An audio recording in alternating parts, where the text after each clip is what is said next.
bestbookbits.com brings you the book summary of The Mindful Day, How to Find Focus, Calm and Joy from Morning to Evening by Laurie.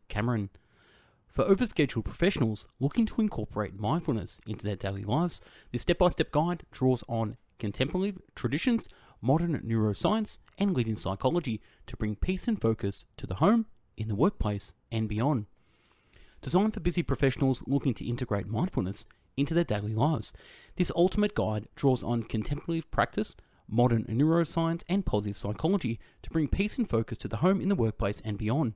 In this enriching book, noted mindfulness expert and international teacher and business leader Laurie J. Cameron, a veteran of the Search for Inside Yourself Leadership Institute, a senior fellow at the Center for the Advancement of Wellbeing at George Mason, and 20-year mindfulness meditation practitioner, shows how to seamlessly weave mindfulness and compassion practice into your life. Timeless teachings, compelling science, and straightforward exercises designed for busy schedules, from waking up to joy, the morning commute, to back-to-back meetings and evening dinners, show how mindfulness practice can help you navigate life's complexity with mastery, clarity, and ease. Cameron's practical wisdom and concrete how-to steps will help you make the most of the present moment, creating a roadmap for inner peace and a life of deeper purpose and joy. Before we start this summary, we at Best Book Bits have done over 1,000 book summaries in video and audio formats. Check out the website bestbookbits.com, follow us on YouTube, and listen to us on Apple Podcast. On with the summary. Chapter 1. Practicing mindfulness assists you to stop thinking about the past or mentally running ahead to the future. All of us are aware that physical exercise is good for health. However, as a matter of fact, our minds can gain from exercise as well. This is the point where mindfulness comes in. However, before we proceed to the mind gym and begin practicing, let's explain what the meaning of mindfulness is. Mindfulness is the awareness we acquire when we concentrate our attention on our inner sensations and feelings, or toward our immediate surroundings. However, more than this, mindfulness is essentially about changing our outlook. As we redirect our attention inward, we begin to notice negative habits, such as making fast decisions, criticizing ourselves, and trying to control everything. By giving us the gift of awareness, mindfulness assists us to transform these habits and helps us to be more open-minded, more accepting, and also more receptive to change. Essentially, mindfulness is a strong tool that can assist you to appreciate the present moment. As a matter of fact, we need it. Think about a Harvard University study that discovered that the human mind concentrates on the present moment just 53% of the time. This signifies that you're using nearly half your mental life being busy with abstract thoughts, frequently analyzing what has occurred already or anticipating what might occur in the future. The cause for this is rooted in our biology. Just like the remaining part of your body, your mind is essentially made up for survival. Evolution has fortified you with a mental alarm system that's usually at alert for dangers, regularly anticipating the worst case scenario. For our older forefathers, it was safer to concentrate on the critical inner voice than anticipating for the best in a likely dangerous condition. In the contemporary world, which is volatile, uncertain, and extremely complicated, our evolution works against us. Our mental alarm systems are regularly overwhelmed with info, distractions, as well as danger. This doesn't just make our mindfulness a challenge, it makes it vital for our well-being as well. In the following chapter, you'll learn about how you can begin to reclaim your peace of mind by learning about simple mindfulness practices. Chapter 2. Learning only a few basic practices is all you need to begin being mindful. The first thing to do on your mindfulness path is to learn some vital practices. Altogether, these practices make a basis for a calmer, more compassionate mindset.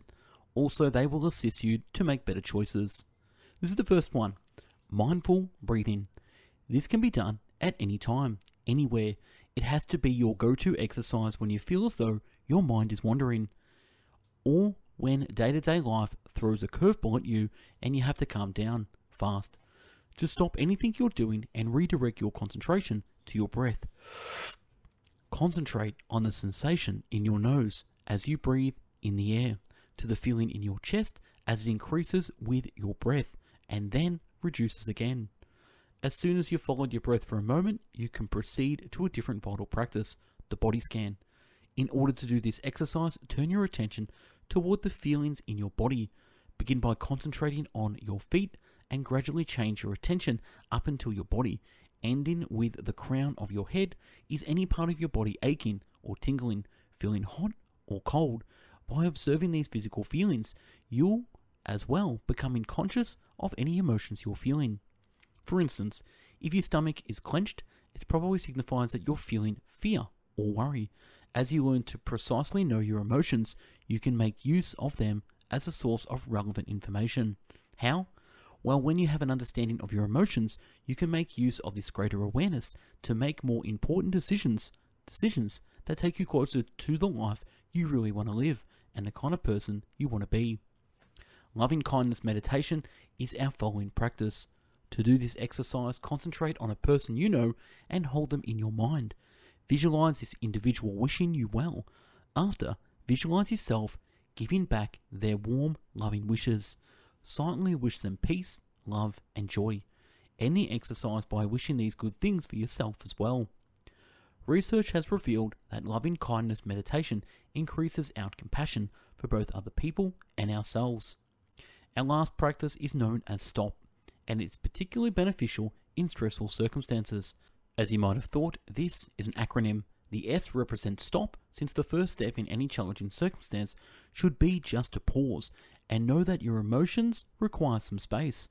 The T stands for take a breath, as this will assist you to calm down and take your attention back to the present moment. The O represents observe your immediate experience. Take a few instants to study how you're feeling by observing your body sensations, your feelings, as well as your thoughts. The last one, which is P, represents proceed with kindness. Amidst this difficult moment, reflect on how you can develop yourself. This could be the basic as reaching out to a friend or just taking a walk. Chapter 3. By practicing gratitude and meditation, you can get a mindful morning. Mornings can be a whirlwind of stress. Even before you've woken up, you're stressing about your to-do list or that forthcoming presentation at work. By the time you get up from bed, you've already got your game face on, mentally planning for success. If this seems conversant, there's a better approach. The first thing to do in order to have a better morning is to be kinder to yourself. When you wake up from sleep, it's tempting to think about every slight thing you didn't get around to the day before. The author used to stress about if she didn't instantly remind herself of her entire unresolved tasks, she wouldn't get the motivation to do those tasks that day either. However, beginning your day by concentrating on your failures is neither healthy nor beneficial. As a matter of fact, if you truly want to enhance your productivity in the day, attempt concentrating your first thoughts in the morning on gratitude. Use a few minutes as you're still lying in bed and think about the whole thing you're grateful for. This could be anything like your friends and family, your work projects, to the basic reality that you're living to witness another day. It was discovered by researchers at the Harvard Business School that practicing gratitude has an important positive effect on your physical and mental health. Also, feeling grateful can assist you to be more productive, since gratitude puts you in a more conscious and energetic mood. Should, in case you're thinking about how you're going to fit in this whole gratitude into your life, you can be sure that a little goes a long way. A study that was conducted by the University of California discovered that practicing gratitude every week is more effective than doing it daily. Therefore, in order to benefit from this powerful practice, you just have to do it one time a week. For the remaining 6 days, you can provide your morning routine as improvement by starting a short meditation session. Also, research has revealed that meditation decreases anxiety and assists us to regulate our feelings. Only 10 minutes per day of meditation can be the only thing you need for you to recap these benefits. Even though it might look daunting, meditation doesn't need to be challenging. It can be as basic as sitting down in a quiet place and practicing mindful breathing for just 10 minutes. Don't bother if you notice your mind regularly wandering as you meditate. As a matter of fact, each time you sense that you're distracted and have to refocus, you are in fact boosting your self-awareness. Chapter 4. Mindfulness assists one to become a better communicator. How often have you listened to one of your colleagues, however, discover that your attention has wandered to another place? You might be saying, right, I hear you. However, 50% of you are already pondering on the following meeting. Noticing that you're not really interested, your colleague speaks faster and it gets more and more difficult to follow what she's talking about. When you listen mindfully, you concentrate your entire attention on what is being said to you. If you discover that your attention is wandering, simply pull it back to the speaker, even though it's tempting to come in with your own view as the other individual is talking. Attempt to prevent yourself from doing this. Similarly, when speaking to others, it can be easy to hear just what we anticipate to hear, not what is really being said. Mindful listening entails being open and receptive rather than deepening on your own expectations. In order to know that you really understood the other person's message, shortly summarize what you believe they're attempting to say to you and ask them if you've got it correctly. Attempt it. You might be surprised by how regularly you've misunderstood what a person said. Email is another vital part of professional communication. Whether you believe it or not, there is something known as mindful emailing. Think about the last time you got a displeasing email from a colleague. Maybe you considered it unfair or critical of your work. When this occurs, it can be tempting to instantly fire off a defensive or aggressive response. However, there's a better, more mindful approach of addressing circumstances such as this. First and foremost, you have to take a pause before reacting and make use of this time to foster a sense of compassion for the person that sent you the email. Bring to mind the person that sent the message, and bear in mind that just like you, they well have needs, concerns, hopes for the future.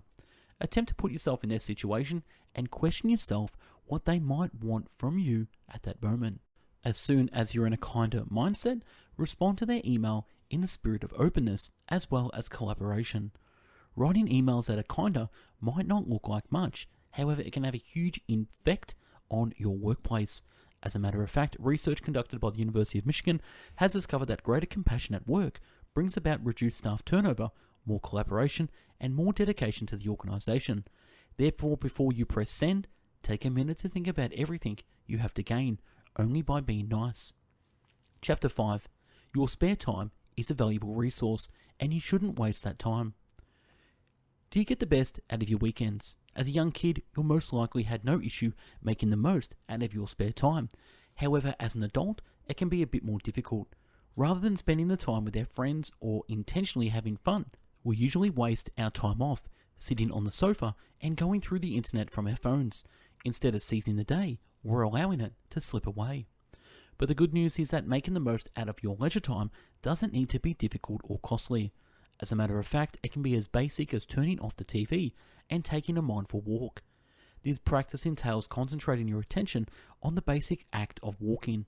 Each time you take a step, notice the stability of the ground as your feet touches the ground. Take in your surroundings as well. However, don't allow your thoughts to wander a lot. For example, if you sight an apple tree, notice it and appreciate it. However, attempt not to ponder on how much you'd wish to bake an apple pie when you get back to your house. It is even good for your health as well as your brain if you can take your mindful walk in nature. Similar to every other part of your body, your brain needs to work hard daily, and at times it requires rest. Various studies have shown that when you go for a walk in nature, a part of your brain known as the prefrontal cortex, which is in charge of planning and decision making, is less active. Also, researchers from Japan have discovered that compared to walking in urban surroundings, walking through woodland reduces your blood pressure and lowers your cortisol level, the alleged stress hormone. If you're kids, it's even a good idea to bring them together with you on your mindful nature walk. Now, experts believe that the quality of time you use with your children is very much significant than the quality. When you walk mindfully with your kid, you're completely dictating to being in the moment with them.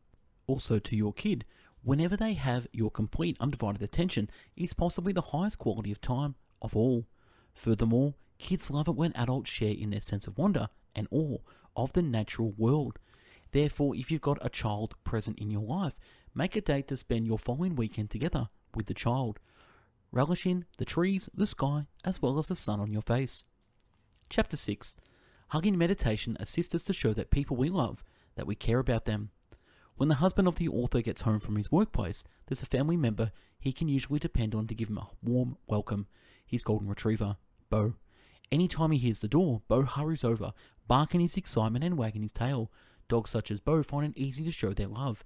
However, human beings don't usually find it really easy. As the story of this shaggy dog shows, The instant a person passes through the door is a great chance to communicate your affection for that person. If your family welcomes have turned into a slight lackluster of late, why don't you attempt the hugging meditation? This practice begins with basically identifying that the other individual is now present. For instance, you could walk to the front door, meet their eyes, and say something like, "Welcome home." After, both of you should take a mindful breath to completely put yourself in the moment. Now you can hug one another for a complete 3 full breaths. Become aware of your presence and joy at this moment with your first breath. So with your second breath, increase your awareness of that other person and imagine their presence and joy as well. Then with the last breath, allow a sense of joy and appreciation wash over you since you are together. Aside from making the one you love to feel welcome, hugging has other advantages as well. To begin with, hugging increases your connection with your partner by boosting your levels of oxytocin, normally called the love hormone. However, it has been proven to minimize the harmful effects of stress on your body as well. For instance, researchers from the University of North Carolina has found out that women who usually hug their partner have a lower blood pressure compared to women who don't. However, what is the reason why hugs are really good for us? Well, according to the neuroscientists, they believe it's due to the fact that the sensations of a warm hug stimulate a part of the brain known as the insula, which assists us to process our emotions. Due to that, we intimately feel less irritated. Therefore, if your partner looks tense or stressed after a long day, attempt holding them in a hug till their body calms down. Chapter 7. Mindfulness allows you to feel as though you've actually come home. The majority of us anticipate the end of the working day when we can spend time with the people we love or just enjoy a carefree evening. Therefore, it looks cruelly ironic that immediately we get to our house, usually all we can think about is work. If you find it difficult to remove your thoughts away from your work, then a mindful evening ritual can assist you to relax. The first aspect of this ritual is to speak your intention. When you reach outside your front door, take a second to touch the doorknob and make the declaration loudly. As I enter my house, I am present, calm, and at peace. As soon as you've walked across your threshold, pause before moving any further. Make use of this pause to practice 3 mindful breaths. While doing that, ask yourself 3 basic questions. What are my thoughts presently? What sensations am I feeling? And what feelings are present with me? If you've had a hectic day, you might become conscious of some painful feelings. Don't attempt to disregard these emotions, however, accept them and concentrate your attention on the part of you that is going through pain. Lastly, send yourself kind and loving wishes. If you find it hard to think of what these might be, then visualize what you would tell a friend who was feeling unhappy after a terrible day and mentally speak these words to yourself. After you finish this ritual, you can use the remaining of your evening concentrating on something that is positive, like cooking and enjoying a meal. Talking about cooking, this is a thing you can do mindfully as well. Begin by giving the ingredients your undivided attention. This can be as basic as running some uncooked grains of rice through your hands before you put the rice in a pot, or observing the bright orange shade of melon as you slice it. If you feel as though your mind is wandering, you can make use of heat as an anchor for your attention. Maybe it's a boiling pot of water or the sizzle of garlic in a frying pan. Focus on the warmth, sounds, and smells of the heat sources in your kitchen, and continue taking your attention back to them. As you eat your evening food, feel thankful to the farmers and everybody that participate in making the food possible, and give thanks that life has offered you another chance to enjoy the present moment. Review. Your mind has grown to stress about the future and dwell on the past. However, you don't need to be a slave to your neurobiology. Basic mindful practices can assist you to concentrate on the present and appreciate the brief instants of intimacy, joy, and calmness that only occur in the here and now. Relish the moment, even when it's cold and dark. Winter can be a hurdle, and a lot of us count down the days until spring comes. However, a more mindful technique is to accept this extreme season instead. Bear in mind that the most vital time is the present. Therefore, instead of anticipating brighter days, look for means to make the winter more pleasant. Light candles in the evening to form a warm glow. Put cozy blankets on the couch and invite friends over to keep you company in the time of these long, dark nights. With some mindful attention to detail, winter can turn into a source of happiness and a chance for connection. And that's a wrap on this book, The Mindful Day. If you like the summary, click the link to download this. We at Best Book Bits have done over 1,000 book summaries in video, written, and audio format. So check us out on YouTube, bestbookbits.com, and listen to us on Apple Podcasts. If you want to support the channel, we have put together our top 500 best book bit summaries in one massive downloadable PDF and MP3, 15 volumes. Click the link below to download this to listen and read offline and keep forever. Thank you again for watching and listening. Have yourself an amazing day. Take care. Bye-bye now.